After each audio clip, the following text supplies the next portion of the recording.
নমস্কার বন্ধুরা, আবারও একটা ভক্তিমূলক ভিডিও নিয়ে আমি চলে এসেছি। আজ আমি চলে এসেছি মা মনসা দেবীর থানে।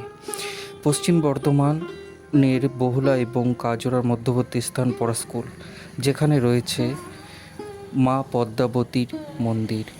3 শতাধিক পুরনো এই জাগ্রত মা পদ্মাবতীর মন্দিরে নিত্যদিনের পুজো হলেও শনিবার এবং মঙ্গলবারে ভক্তগণের ভিড় চোখে দেখার মতো।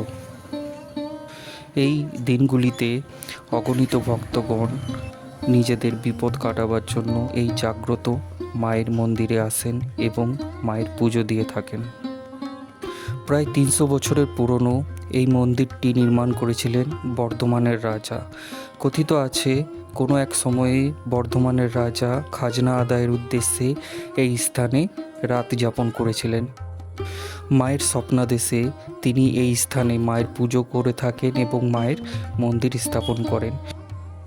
সময়ের সঙ্গে সঙ্গে এই মন্দিরটিকে আরও নতুনভাবে তৈরি করা হয়েছে।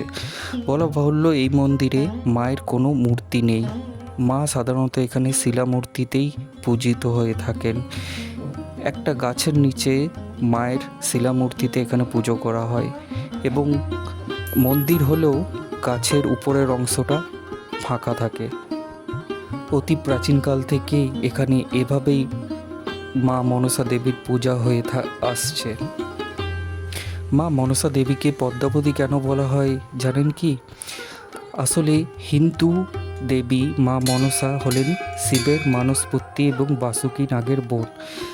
মা মনসার জন্ম হয়েছিল পদ্মপাতায়, তাই তার অপর নাম পদ্মাবতী। তাই এই স্থানটিও পদ্মাবতী মন্দির নামে পরিচিত। বর্ধমানের রাজা হাত থেকে ঘোষাল পরিবার এই মন্দিরের পূজা এবং দেখভাল করার দায়িত্ব পান। এখানে মা মনসা দুর্গা হিসাবেও পূজিত হয়ে থাকেন। সময়ের সাথে সাথে এই মা মনসা দেবীর মন্দির জনপ্রিয় হয়েছে এবং এখানে পিকনিক স্পটও রয়েছে। তাই পিকনিকের সিজনে অসংখ্য ভক্তগণ এখানে আসেন মায়ের পুজো দিতে এবং পিকনিকও করে থাকেন।